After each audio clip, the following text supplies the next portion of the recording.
What is going on, internet? Xiagax here. Today we are breaking down Hytale's World Generation, the second iteration of it, and this was actually teased a couple of days ago by Simon on Twitter, and we're going to go over what it is, why it matters, and how it completely changes how Hytale worlds are going to be built. This comes straight from the Hytale dev team, including Dan, their World Gen engineer, and Amber, one of their designers. Though, I wouldn't worry about getting lost in any technical jargon today, because this video is about what players and creators actually need to understand. Because this system isn't just an upgrade, it's a total shift in how block game worlds are designed. So let's jump into it, shall we? First, let's clear up why version 2 even exists. Hytale originally used the first version of the World Generator, which was built between 2016 and 2020. It worked, you could explore, you could find biomes and play, but it hit serious limitations. The more zones, biomes, and complexity the devs added, the harder it became to control how the world actually felt. So in 2021, development began on the World Generation version 2. Version 2 is going to be designed to support more complex biomes and give designers far more control. They're going to be able to scale infinitely without breaking systems and support creators and modders from day one. At launch, Hytale's exploration mode will still use V1 because it already has content ready. But the future, called Orbis, will be built on V2. Orbis being the world of Hytale. We've seen this before. Eventually, version 2 is going to replace version 1, and the old version 1 will remain playable. New chunks will only generate in version 2. That said, players won't be cut off from version 2 content while it's being built. Instead, you'll be able to visit fragments of Orbis, enter through gateways from exploration mode, and see version 2 biomes and features as they're developed. Once Orbis is ready, it'll be tested in a pre-release build and then fully released as Hytale's main world. So yes, you'll be able to experience this transition as it occurs.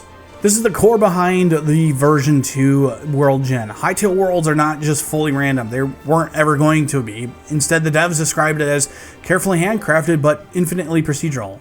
What this means? The worlds still generate endlessly, but designers can control how they appear.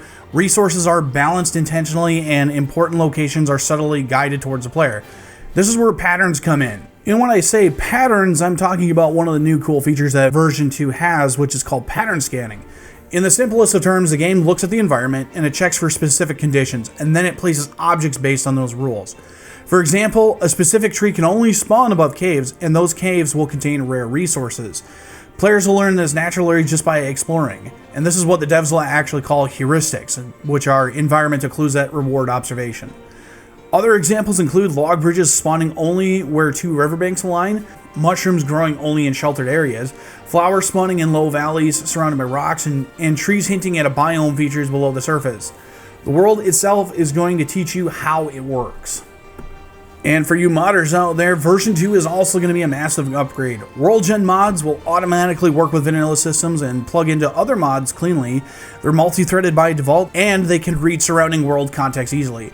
This means that you'll have better performance, less of a technical headache, and a lot more creativity at your disposal. And you don't even need to write code if you don't want to, although I probably will, being the IT guy that I am. Hytale's visual node editor is a game changer for anyone because, in my opinion, it's actually a lot more readable than just plain code, and it's also going to help you create biomes, shape terrain, control materials, place props and points of interest, and customize transitions between biomes.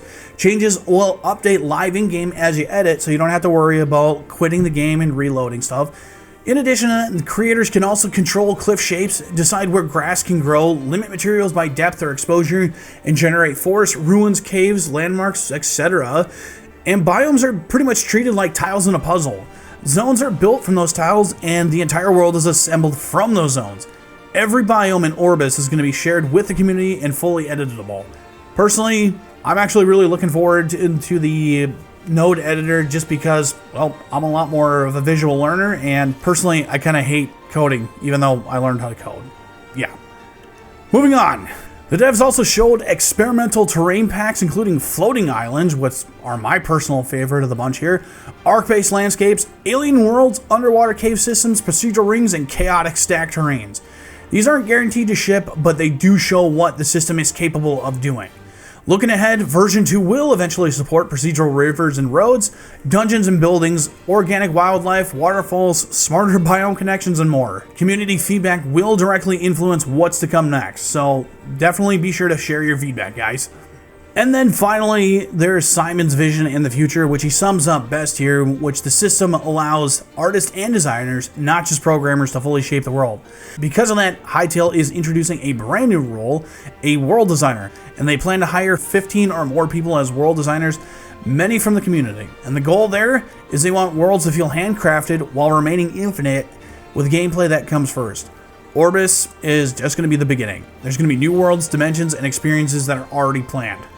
And that is the new world generator, which isn't going to be just technical progress. It is going to be a creative revolution for Hytale, hopefully for years to come.